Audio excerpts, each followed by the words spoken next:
All right, guys, so for this lesson, we're going to learn about tangents, okay? So you guys are familiar with the word tangent when it comes to trig. We learned already how to use tangent, cosine, and sine to find measurements of certain sides and angles of a triangle. And it is kind of related to the tangent that we're talking about now with circles. So let's define tangent first. According to our notes, okay, we have a circle with with a point P.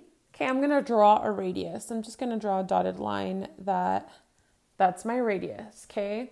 My tangent line has to intersect the circle, that means touch the circle, at exactly one point, okay? So I'm just going to say this is my point, and that's where it touches the circle, okay? So I know wherever my tangent line may be, it has to touch the circle in just one point. That means it can't cross the circle. That means it can't be out here. It has to just touch the circle with one point. That point right there is called the point of tangency. I also know that a line is tangent to a circle if and only if it is perpendicular to its radius. So notice I drew its radius right here. So it has to be perpendicular to its radius. That means the line that crosses that point right here, that has to be 90 degrees from the radius. So that is a tangent. That is a tangent line. It has to just touch the circle at one point. It can't cross it at any other points, and it has to be 90 degrees from the radius. So we're going to use our knowledge of the definition of a tangent line to solve for some problem. I have this triangle onto the circle, okay? It overlaps with the center of the circle. It also has a point that's right on the edge of the circle, and the third point is outside the circle somewhere. So what I want, let's give it some measurements. Let's say that PB, okay, this segment is 17. Let's say AB is 15. I notice, okay, that AB only touches the circle at one point, but I want to find out if that one point is the point of tangency. I want to find out if this is part of a tangent line. So I need to use qualities of a right triangle because I know in order for this to be a tangent line, this has to be a right triangle, okay? And if it is a right triangle, then that means that this is my tangent line. So I need to prove somehow that this is a right triangle. Well, guys, we've done Pythagorean's theorem over and over and over again. Remember, Pythagorean's theorem says a squared plus b squared equals c squared. But this is only if the triangle is a right triangle. Oh, I forgot to put one more value. We can't do that if we don't know all three values, right? So if I plug my three values into a squared plus b squared equals c squared, and a squared plus b squared does in fact equal c squared, then that means that this is a right triangle. If it's less than c squared, remember, it is an obtuse triangle, and if it's greater than c squared, it's an acute triangle. So if it's greater or less than, then it's not going to be a right triangle, and this will not be the tangent line, okay? Or part of the tangent line. So I'm going to go ahead and plug my values in, okay? I know it doesn't matter which value I put for A and B as long as C is this long hypotenuse side. So I'm just going to plug in 8 for A. So I'm going to say 8 squared plus 15 squared is equal to C squared, which is 17, okay? And then I'm just going to go ahead and solve. So I know 8 squared is 64. I know 15 squared is 225. And if you plug it into a calculator, I know that 17 squared is 289. Okay, so I'm just going to go ahead and add those. So if I add them, 5 plus 4 is 9, 6 plus 2 is 8, and that's 2. Yes, so if I add these two and it does in fact equal 289, that means that a squared plus b squared does equal c squared. So that means that this is a right triangle, which means that AB is perpendicular to the radius AP. which means that this segment, if we continue it on that in that direction, that segment is part of the tangent line. So it is tangent to the circle. So now not only can we find the tangent line of a circle, but we can also use some of its properties to help us solve some problems. So here I have a circle, and there is a part of our notes that it's called, in your notes, they're called more tangent line properties.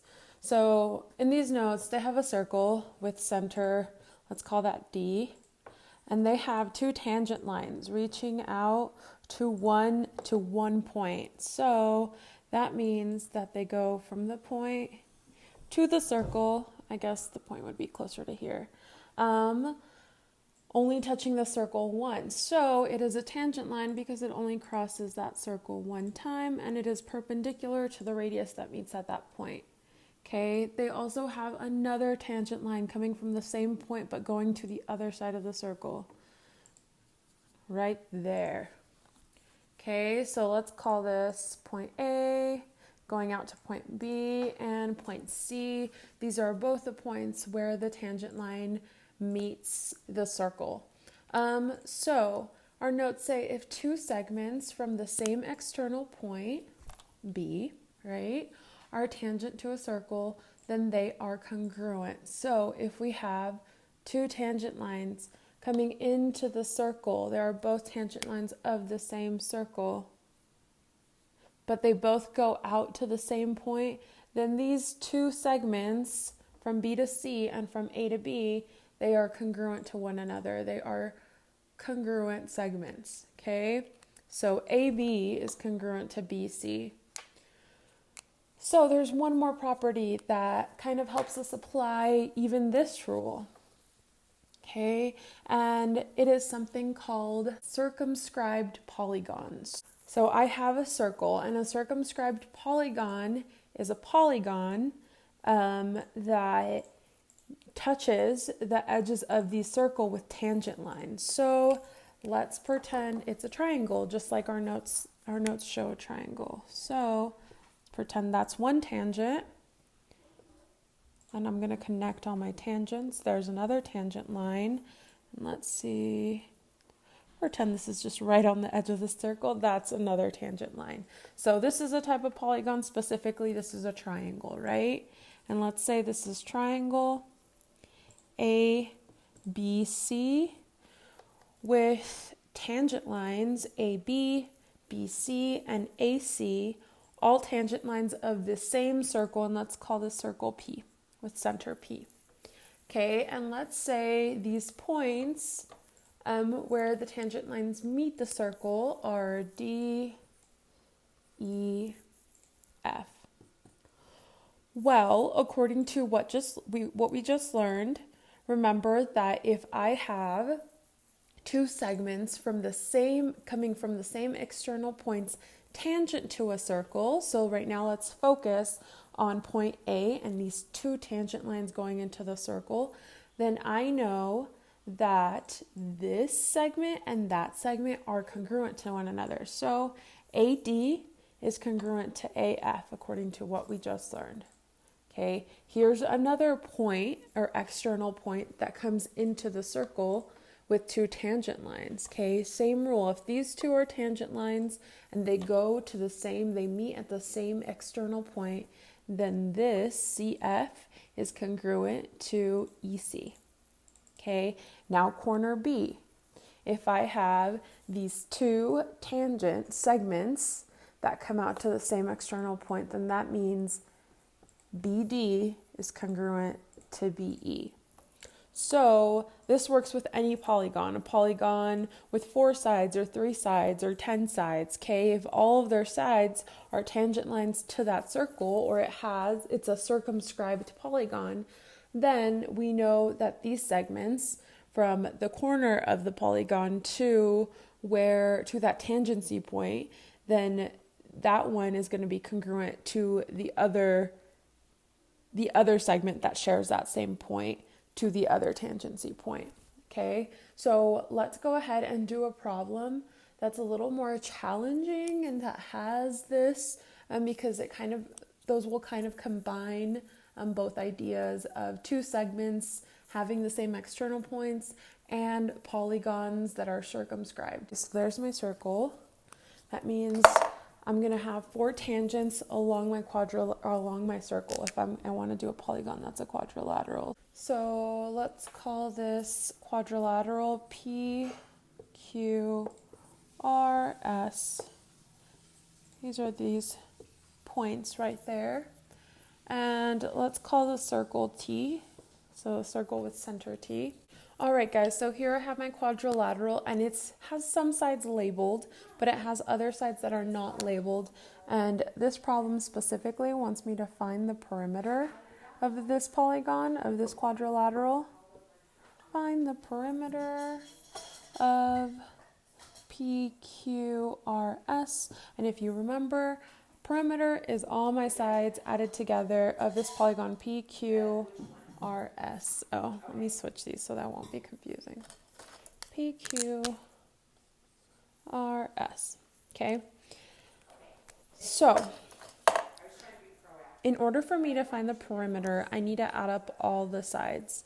But I have some missing sides. I know the length of PQ and I know the length of SR, but I only have part of the length of PS, right? I only have this part, which is 23, and I only have this part of QR, which is 27.1. So I need to find these other pieces, these 2 other pieces, so I can add up all 4 sides together. I know that each of these segments are tangent to the circle because this is a circumscribed circle, and that they meet at one external point. So that means I know from here to here, that's congruent to this, right? I know this part is congruent to that part. I know this part is congruent to that part. 1, 2, 3, 1, 2, 3.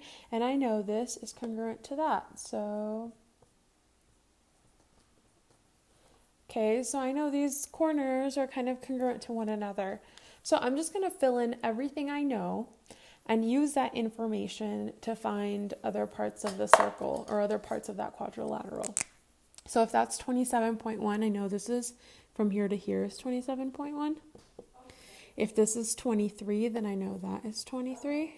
I know this whole segment from S to R is 52.5, and I know that part of this segment is 27.1, so I can find the other part of the segment by subtracting 52.5 minus 27.1, and if I subtract it, I will get 25.4.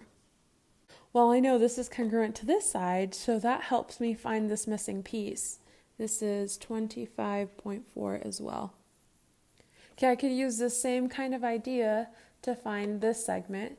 So if this part is 23, but all of PQ is 37.5, I can just subtract those values and I will get the remainder of this segment, which is 14.5.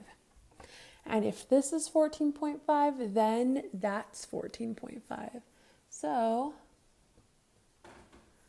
I have the rest of that segment. Now I have all of these sides and I can actually find the perimeter of this circumscribed polygon, of this quadrilateral. So I'm going to just go ahead and add these 2 values together. If I add these 2 values together, I get QR is 41.6.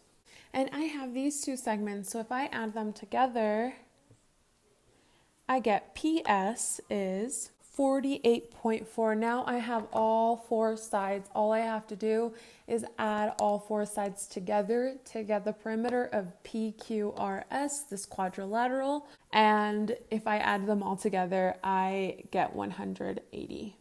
This is how we can use the concept of tangent lines to do something like, for example, find the perimeter of a quadrilateral, or just find missing lengths of different polygons around a circle or different circumscribed polygons. Please let me know and visit my office hours or email me if you have any questions about this.